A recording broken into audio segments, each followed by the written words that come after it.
Good morning, ladies and gentlemen. You're with Alex, Senior Account Executive at GDMFX.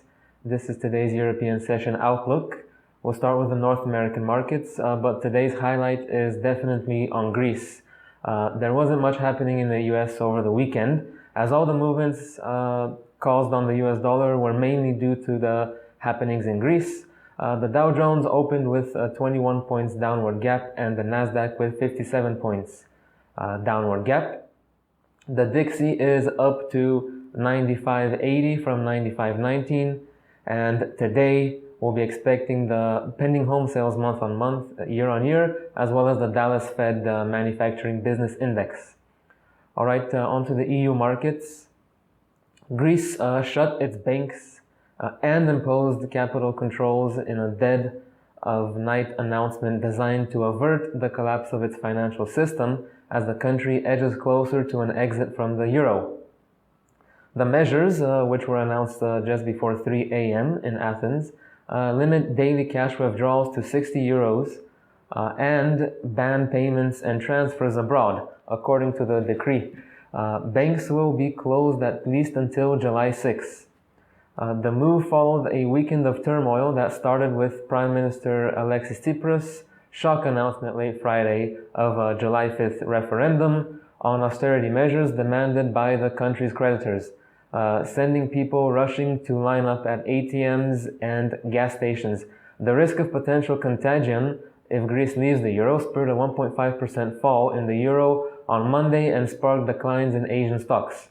The ECB on Sunday froze the ceiling on emergency liquidity assistance to Greek lenders at just below 89 billion euros, refusing for the first time this year to maintain a buffer as deposits sank.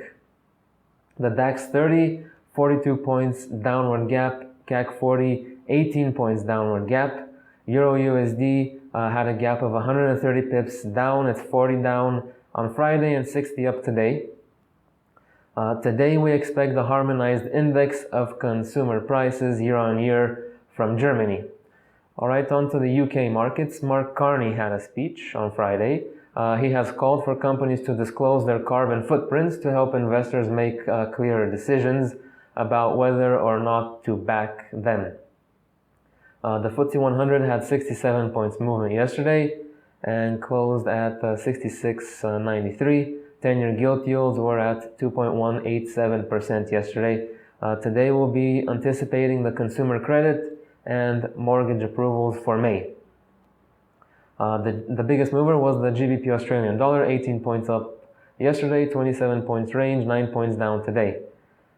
Onto the Asian markets, the Bank of Japan Governor Kuroda said, quoted via Reuters in a panel discussion at the Bank for International Settlements annual general meeting on Sunday, that global economic uncertainty could jeopardize the central bank's attempts to meet its inflation target of 2% by around September next year. In Australia, the general trend from the last day suggests a conspicuous bank run. As more and more people are concerned about their money, a safe haven appears to be the US dollar. As when the number one global currency rises, Kiwi and Aussie fall. This is further accentuated by the riskiness of the euro, the value of which is unstable due to the possibility of a Greek default and exit of the eurozone. Australian banks had 40 billion exposed to Europe as of September, representing 1% of their global assets, according to the latest available central bank data.